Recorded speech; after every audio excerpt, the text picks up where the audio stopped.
One for the Road, Chapter 8.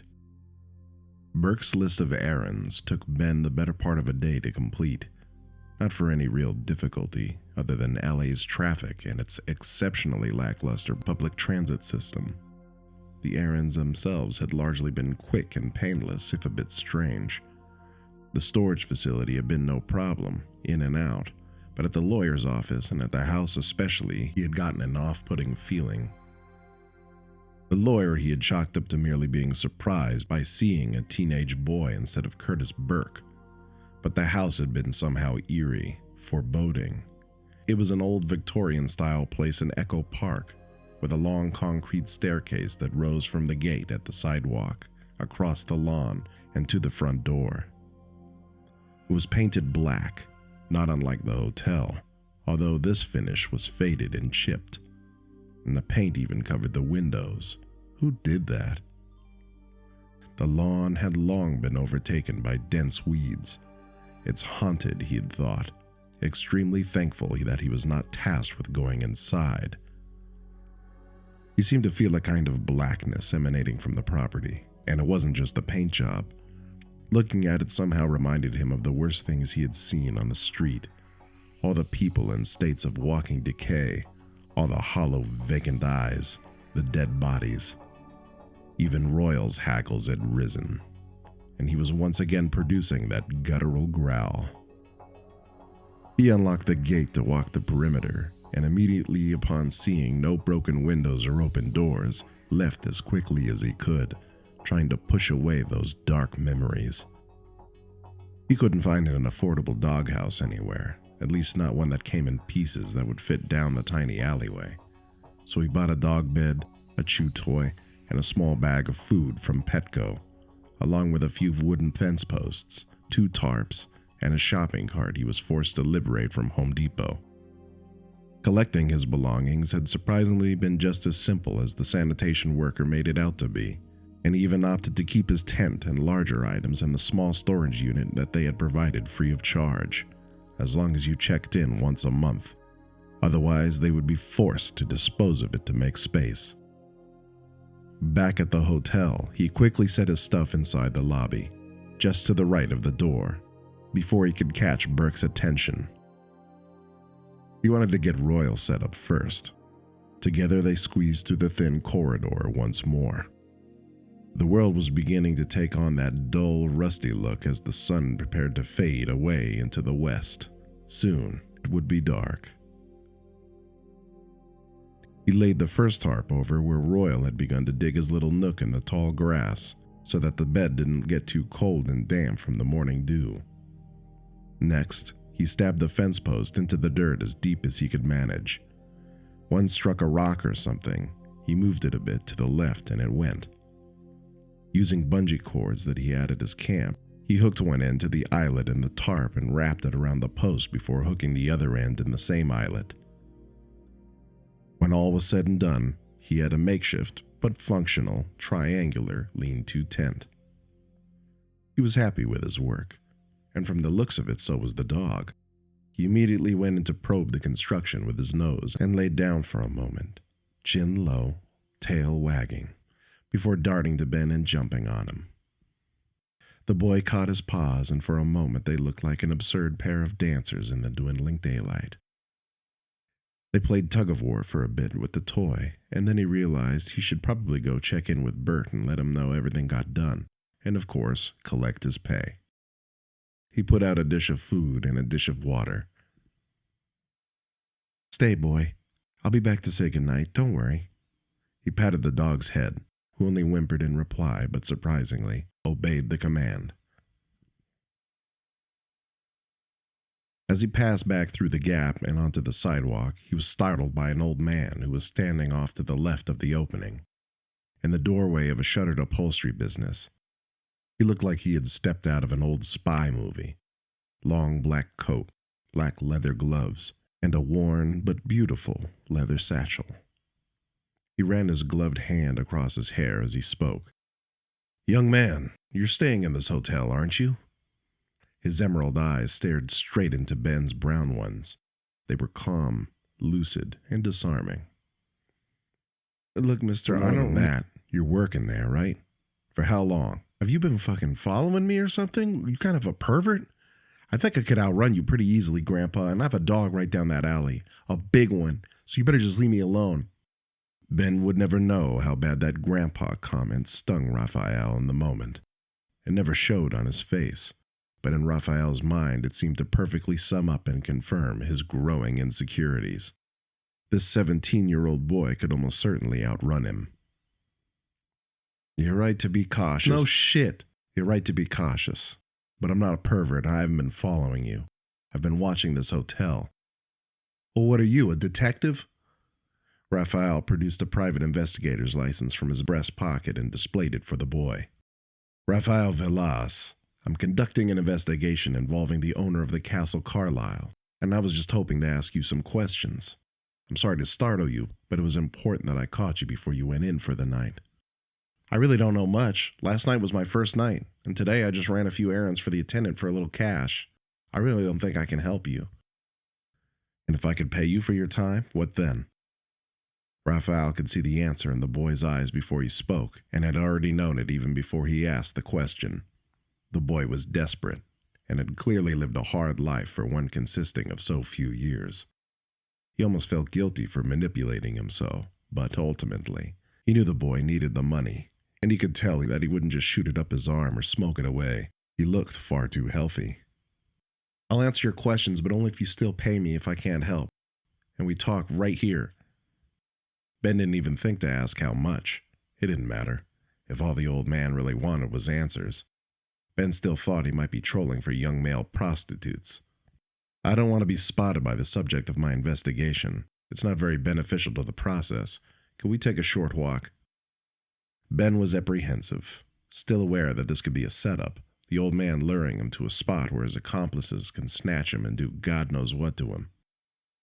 We can go down this alley, where my dog can watch you. I swear he's vicious. If you try anything weird, I'll tell him to sick balls.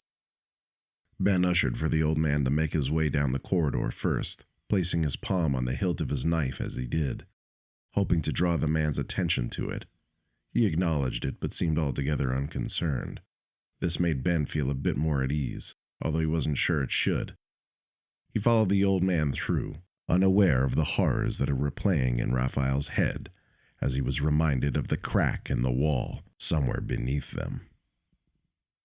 To Ben's surprise, Royal doesn't growl at the old man as they approach. On the contrary, he rises from the bed to greet him and sniff him intensely. He released an almost inaudible whimper before lowering his head for the stranger to scratch it and then returning to his bed, where he circled several times, got comfortable, and watched the pair. He's a beautiful dog. Was he in a fight? Velas asked, although he looked like he already knew the answer. I assume so. I found him last night in an alley. I patched him up, and we became fast friends. Does he have a name? I named him Royal, after the old abandoned hotel I found him near. I stayed there a lot when I was younger. It's a fitting name. He smiled, and Ben couldn't help but drop his guard. Thanks. I thought so too. So what did you want to ask me? Well, have you seen or heard anything strange during your stay? Ben immediately thought of the vivid nightmare visitor and the terrible things it had said to him, but he'd think that was the sort of thing the PI was interested in. Like what? Blood on the walls? Screams in the night? Strange dreams, inexplicable feelings of dread or being watched, the sense that your room has been disturbed. Ben was dumbfounded and more than a little uncomfortable. It was as though the old man had heard his thoughts, but he still couldn't imagine of what use the information could possibly be. Maybe he's just another Skid Row nut job. Although he didn't look like it, he thought. Sometimes the eyes lie. It's important that you answer me honestly. I know how it sounds, but whether I'm crazy or not, you'll get your money. Show it to me. What the stranger said was true enough if he had the cash. He produced a crisp blue $100 bill from his wallet. That was all he needed to see. Ben couldn't believe it how his luck had seemed to turn around in just one night. Where's that other shoe, he wondered. I had a nightmare last night. Velas listened with rapt attention, like the attendee of a lecture given by a beloved author, as Ben described the dream visitation in painstaking detail. He had no clue why, but as he went on, he felt he needed to tell it all. The thermostat defying temperature in the room, the blood-red eyes, the way the visitor seemed to glide, what he had said, everything. Everything except for the 6th Street Bridge. That was his secret. If the dream meant anything to his listener, his face certainly didn't show it. It didn't give an inch. He just went on looking at Ben as though all the world were only his alley. Not once did he glance elsewhere or interrupt, only speaking once Ben had stopped long enough that it was clear he had finished. Interesting. Did you feel the room had been disturbed? Once you woke up, that is. No. Hey, are they up to something in there? Some kind of heinous shit? He thought the man would definitely tell him if his life was in danger, wouldn't he? No, I don't believe you have any reason to worry. But would you keep me informed if the dreams continue or you encounter anything else like what we've discussed? He handed over the 100 along with a business card, and Ben snatched it before he could come to his senses and pull it back. Sure, I guess. He was sure now that the man was nuts. He had to be, and yet for some reason he felt compelled to tell him something else. There is one more thing. I don't know if it matters to you, but the dog, Royal, he really seems to hate that place. And when I checked in, he wouldn't stop growling at the attendant, Mr. Burke, and barking at the door as I walked in. Still waited for me, though, he smiled. Even Velas looked a bit puzzled by the admission. He nodded.